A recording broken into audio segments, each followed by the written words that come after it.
Now, many of you have issues in practical chemistry, which you are often finding difficult to understand.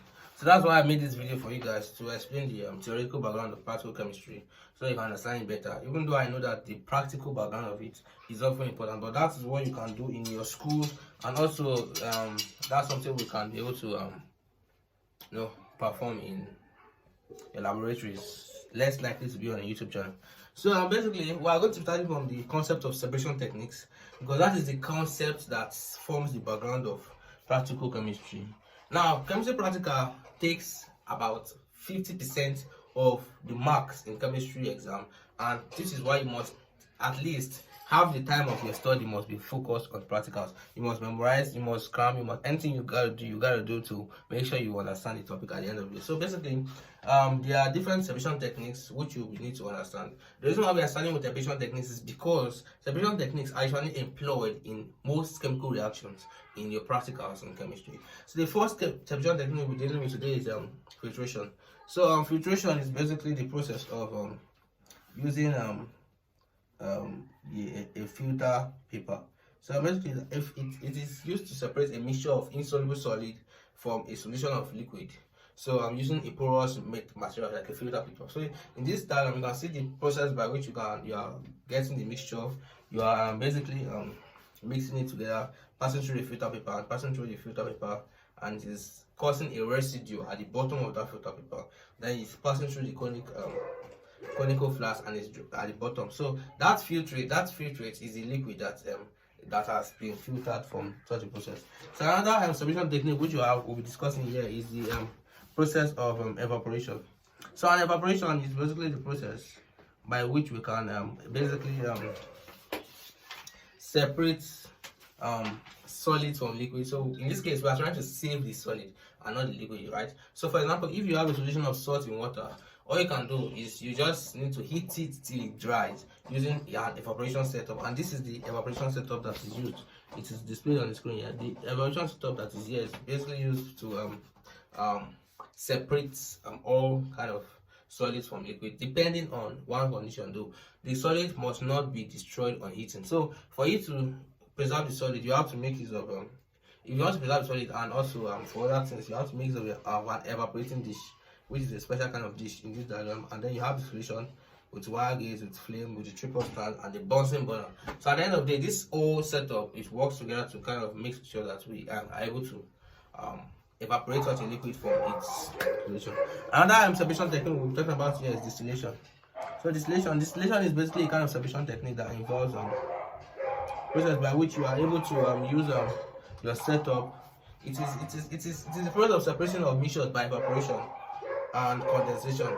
So in this distillation, you are basically combining evaporation with condensation together to distill your kind of.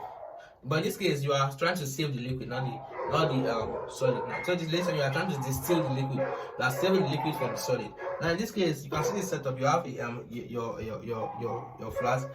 In this case, you are trying to separate a mixture of water and ink, right? So in this case, you have to connect the setup to a delivery tube and to a test tube. Now that test tube is where the gas condenses, and then you have your distillate. So that distillate is basically the liquid that's been gotten from the process.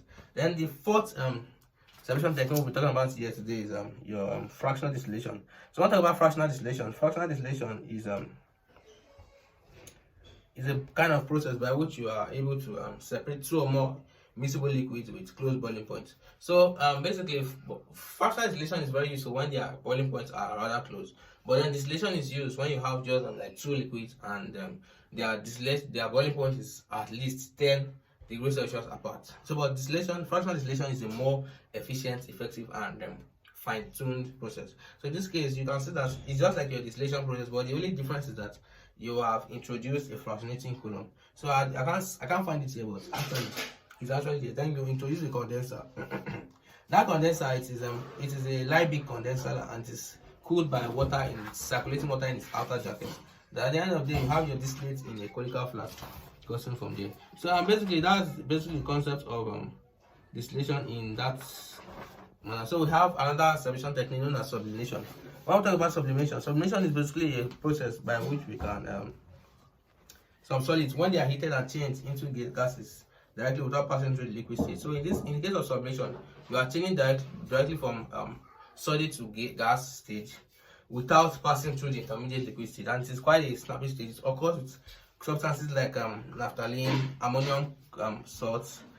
So in this case, what you need to do is you have an evaporating dish and then you have an inverted funnel. So when you heat that sublimate, when you heat the solid substance in the evaporating dish, it kind of evaporates upwards. But when it escapes from the heat, it kind of the temperature kind of drops, and so it condenses at the upper part of the tube. So that's where you get the sublimate. So that's when you separate solid without passing through the intermediate liquid state, and that's because of the chemistry of those molecules. So ammonium molecules by nature, they are formed by kind of coordinate covalent bonds. So basically, there's a kind of chemistry that occurs between those molecules that makes them to skip this liquid state. I don't know what this chemistry is. We also have the crystallization process. So this crystallization process is the process by which we can actually separate these substances by solution. So you have a solution here, and you have a steam bath. So when you are doing crystallization, you need to be very careful with the heating to make sure that the salts do not get destroyed. And then there are two ways of removing the salts from the solution. You can use the seedling, where you can insert you can put let's call it, you can put a sample of this crystal that you are trying to crystallize out of the solution. Then, or you can actually scratch the inner surface of the container in order to kind of, just like when you are if you are in Nigeria, you eat local food, when you are cooking maybe amala or something like that, and then when you are trying to turn your amala in the fire. So basically, you know that the more you turn, the more it gets thicker. So crystals are basically solid. So if you are trying to get them to solidify, you might have to kind of turn the solution somehow or insert some crystals. So that is basically how it works. Then we also have the separating funnel method. So in the separating funnel method, we are trying to separate immiscible liquids, and these liquids don't mix or dissolve together. For example, water and kerosene. If you put them in the separating funnel, the water will be down and the kerosene will be up. So you can distill the water first and then let it wash, then before the kerosene comes out. So, but in this case, this is not a very accurate method, because it's very possible that some kerosene molecules would have formed on the edge of the, maybe depending on which one you put first. Some kerosene molecules might be on the edge of the of the container, and then they might actually seep into the who knows, I don't know how it goes on, but it's possible it might not be extremely perfect. So but in this case, we are able to use a conical flask, a separating funnel, and a beaker to perform this process. Then we also have the magnetic separation. So for the magnetic separation is a rather funny process, because it's not very common, but it's a little bit playful, because you are using magnets. So magnets kind of like normal stuff, but it's very, very much used in the industry, because I've watched several videos of industry and metal mining where you are trying to extract metal, and then they use of heavy magnets. Even when they are trying to kind of get metal out of garbage, they make use of heavy and big magnets. And these magnets, they are very powerful, and they can attract any kind of stuff. So they are used to separate the ores from the kind of the non-ores. But in this case, they are also used here to separate metallics from non-metallic, or magnetic from non-magnetic substances. So magnetism is caused by basically paramagnetism of transition elements, just in case you don't know. So and then we also have the chromatography. The chromatography here, we're talking about the fact that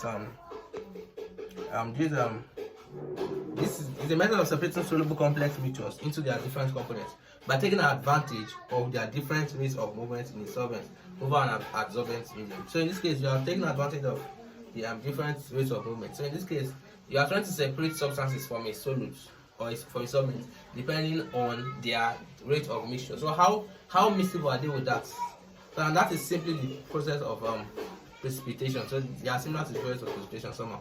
So in chromatography, you have a setup, and then you have the spot of mixture, and then you have the solvents. So as the solvent goes upwards, it kind of displaces some of the solutes from the solution, and then this from mixture, and then they get displaced through different distances up the suspended paper.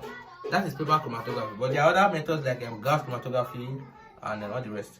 So that is basically the concept of separation techniques, and I hope you enjoyed this video. Thanks for watching.